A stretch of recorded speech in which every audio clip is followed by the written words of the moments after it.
اللهم صل على محمد وعلى محمد اللهم صل على محمد وعلى محمد اللهم صل على محمد وعلى محمد بسم الله الرحمن الرحيم بسم الله وصلى الله على محمد وآله وفوزوا أمر الله إن الله بصير بالعباد فوقاه الله سيئات ما مكروا لا إله إلا أنت سبحانك إني كنت من الظالمين فاستجبنا له ونجيناه من الغم وكذلك ننجي المؤمنين حسبنا الله ونعم الوكيل فانقلبوا بنعمة من الله وفضل لم يمسسهم سوء ما شاء الله لا حول ولا قوة إلا بالله ما شاء الله لا ما شاء الناس ما شاء الله وإن كره الناس حسبي الرب من المربوبين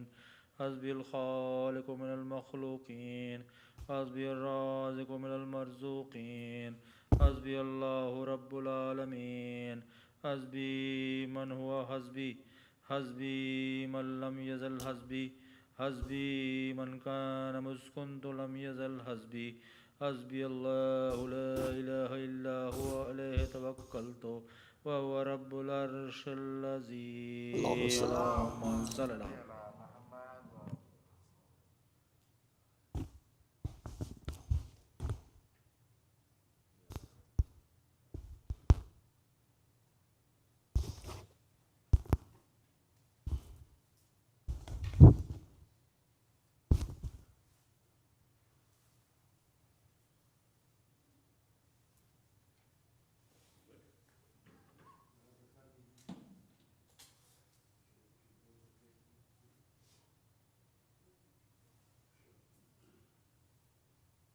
أعوذ بالله من الشيطان الرجيم بسم الله الرحمن الرحيم الحمد لله رب العالمين الصلاة والسلام على أشرف الأنبياء والمرسلين خاتم النبيين بالقاسم محمد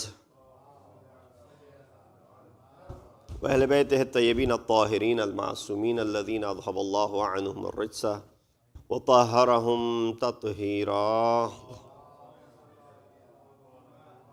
أما بعد فقد قال أمير المؤمنين علي بن أبي طالب عليه الصلاة والسلام في خطبته 23 والجزء الثالث في تأديب الأغنياء أيها الناس إنه لا يستغني الرجل وإن كان ذا مال عن إترته ودفاعهم عنه بأيديهم وألسنتهم صدق أمير المؤمنين صلوات الله محمد.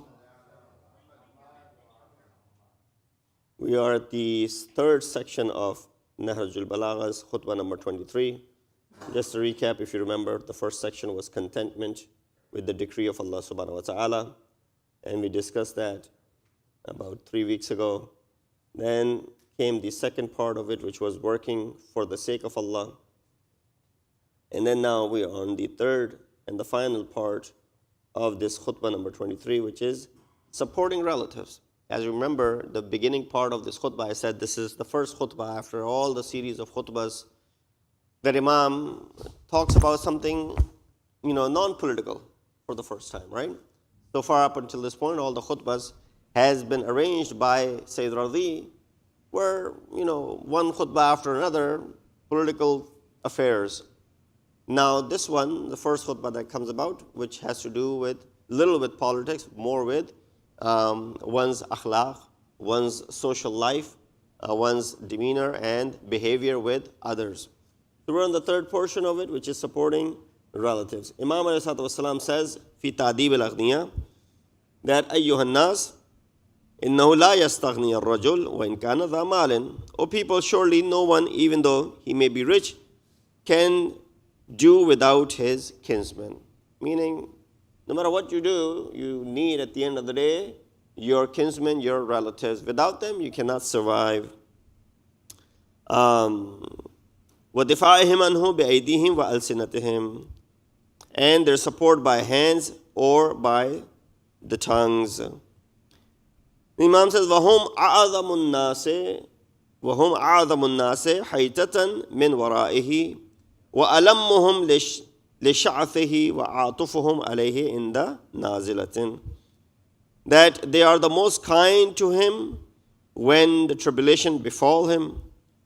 The good memory of a man that Allah retains among people is better than the property which others inherit from it. Sad reality.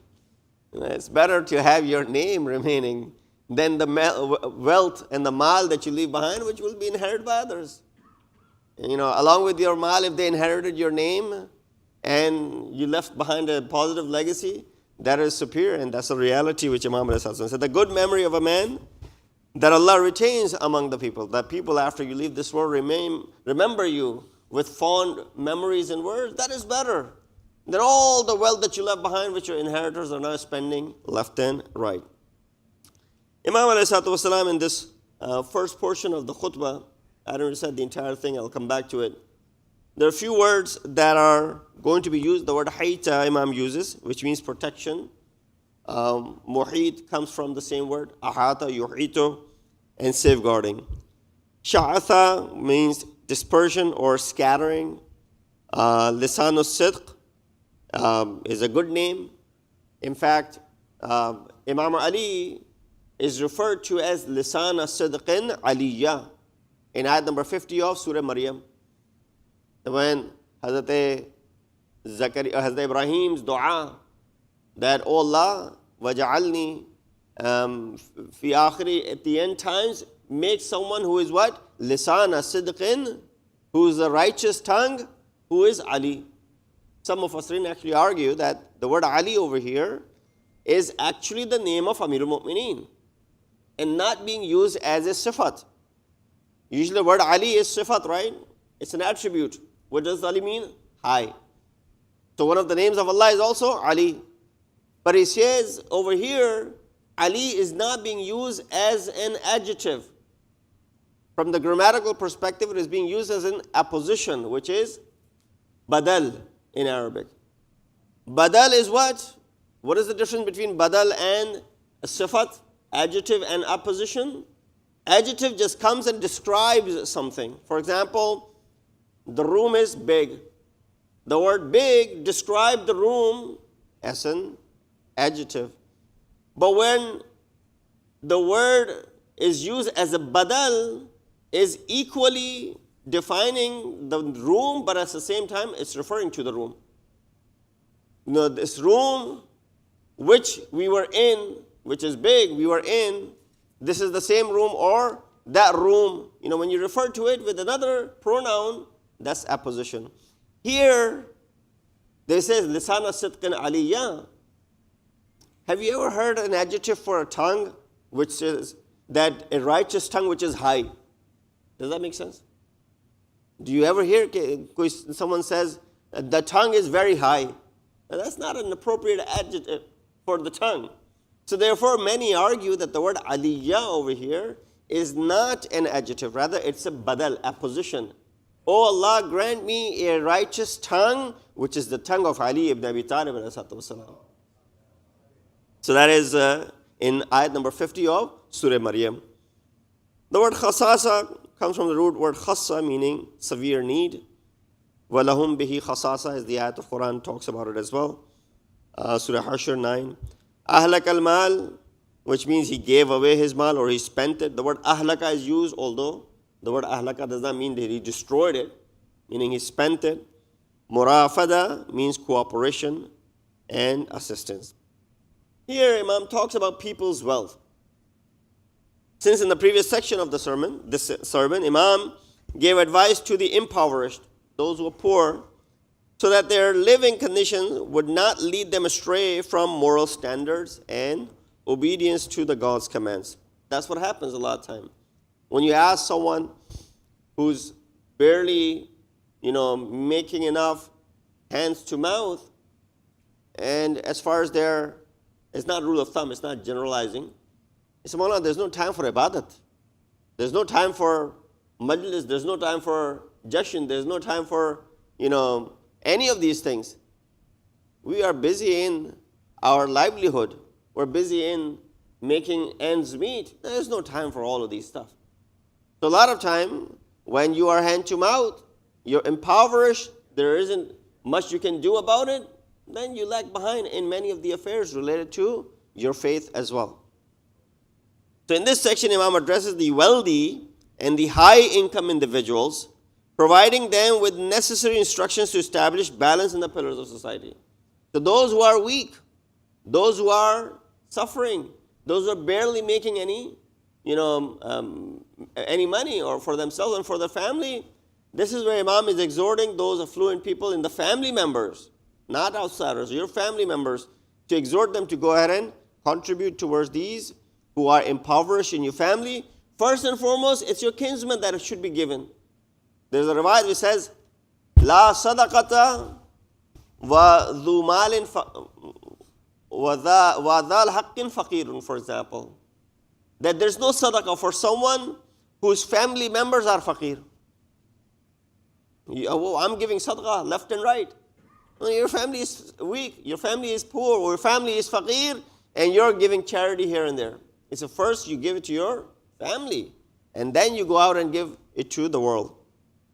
So this is what Imam is implying over here. First, he encourages them to help their relatives, kin, and those in need, and with a clear reasoning, he urges them to give up part of their wealth. He says, O people, ayyuhan nas, la yastaghni ar-rajul. We recite that first portion of it. O people, no matter how wealthy you may be, you are not independent of your relatives and your kins who defend you with their own hands and with their tongues, sometime in front of you, sometime behind your back as well. So the fact that the greatest group that supports him removes his troubles and difficulties, and in times of severe hardship, they are the most compassionate towards him.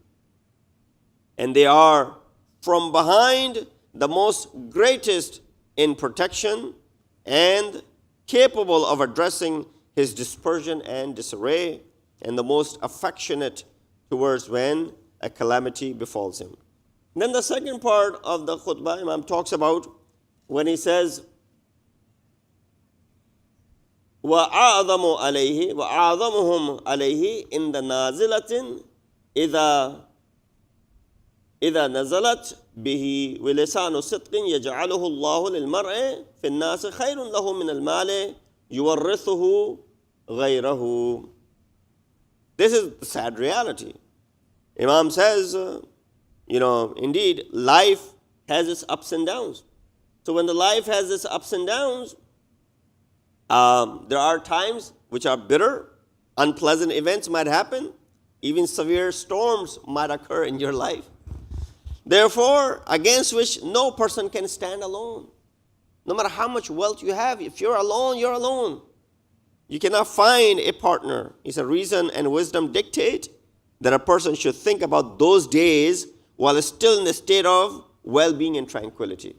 So right now when you're breathing easily, right now things are good, this is the time to make amends. This is the time to keep that established your relationship with your kinsmen, with your family, so that in times of need, which everyone will have, you can easily rely upon them. Now, what better support than one's relatives and kin who stand by him in such situations? But can one secure their support for such time without treating them well? Imagine you treated them like hell. You treated them badly throughout your life. Now you expect them to be all nice to you? Providing financial and moral assistance, except expressing love and affection towards them? Certainly not. They won't do anything if you are rude to them, if you are mean to them, if you did not take care of them properly. Thus, it is best for every person to strengthen the bonds of love and friendship with their relatives by offering part of their material resources so that they do not remain alone in the face of hardship and severe storms of life. Now, it is true that kindness to others also has its effects. When you show kindness, there are so many effects of it. It says, Al-insanu abidul ihsan. Man is a servant of kindness. There's a riwayat about that. However, without a doubt, a person's relatives have a greater priority in this matter. You do ihsan to others, which is good. But you do ihsan to your family first and foremost. Moreover, the grounds for love and affection are more naturally prepared. Within them, there's already this blood relations that Allah has established. So therefore, it will be even more sweet. Imam, in another letter to his son, Imam Hassan al-Mujtaba, alayhi salatu wasalam, expressed a comprehensive statement similar to this on this matter and explained how benefits of caring for relatives and kins are as follows. He says, وَأَكْرِمْ عَشِيرَتَكَ. Quran says, وَأَنذِرْ عَشِيرَتَكَ الْأَقْرَبِينَ. Imam says, وَأَكْرِمْ عَشِيرَتَكَ فَإِنَّهُمْ جَنَاهُكَ الَّذِي بِهِ تَطِيرُ وَأَصْلُكَ الَّذِي إِلَيْهِ تَصِيرُ وَيَدُكَ الَّتِي بِهَا تَصُولُ. Look at the three profound qualities that Imam counts of your family. He says, honor your tribe and relatives, for they are the wings with which you fly. They are the roots to which you return. In times of difficulty, who are you going to return back to? And the hand with which you strike your enemy. This is what your relatives do. So Imam then returns to another Imam returns to another subtle reasoning, and through this encourages wealthy individuals to provide financial assistance. He says, وَلِسَانُ الصِّدْقِ يَجْعَلُهُ اللَّهُ لِلْمَرْءِ فِي النَّاسِ خَيْرٌ لَهُ. He says, a good name that Allah grants a person through kindness and love among people is better for him than the wealth that will inevitably be inherited by others. So, of course, I don't really need to explain this phenomena, how you can leave behind tons of money, which of course will be used by your relatives, which is their haqq. The fact that wealth and riches, in any case, are not something that will accompany a person into the grave. You can't ask the money to be buried with you. They'll do no good. One must leave them behind. And after the death, they will fall in the hands of the heirs, and the original owner is usually forgotten after a while. However, one thing may remain for a person and after death, and that is a good name and honorable remembrance. So and so. So many people that are remembered in the history, fond memories of those people. And I'm talking about, world figures. They weren't necessarily the richest of the people. But through their philanthropy, through their good nature and good work, through their social justice maybe, through their activism maybe, through their, speeches maybe, right? There have been so many scholars, there have been so many orators in the past century. But if I was to ask you, name two of the top-notch orators from the subcontinent, all of you will unanimously mention one name. Allama Rashid Turabi, for example, right? That's the one name that everybody knows. You'll mention that name. Or more recently, Talib Jawhari, for example, right? If you go towards India, you say, in the last century, name the peak of the scholars, the top-notch orators. Right away, Naqan Saab. Many may not even know his real name. Allama Ali Naqi Naqan, right? These are the names that will come to your mind. Why? Because they mastered what they did. There have been hundreds, if not thousands of scholars, but you don't remember them. You remember these. So therefore, we find this is an eternal spiritual and material wealth. And one of the important ways to attain it is by spending in the way of Allah subhanahu wa ta'ala. Generosity, benevolence, kindness towards the servants of Allah subhanahu wa ta'ala itself is a matter of, obligation sometimes, and sometimes it is recommended.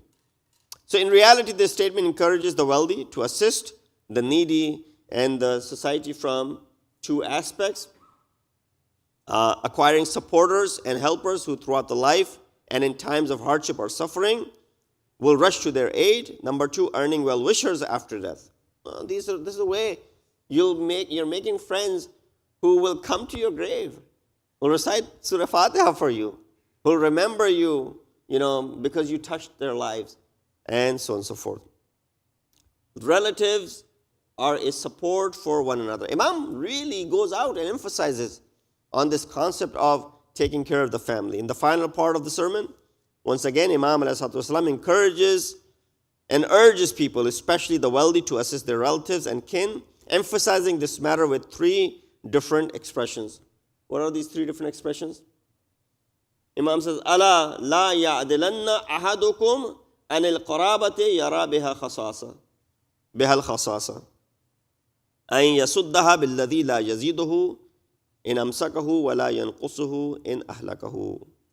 Beware, none of you should turn away from their needy relatives or withhold from them.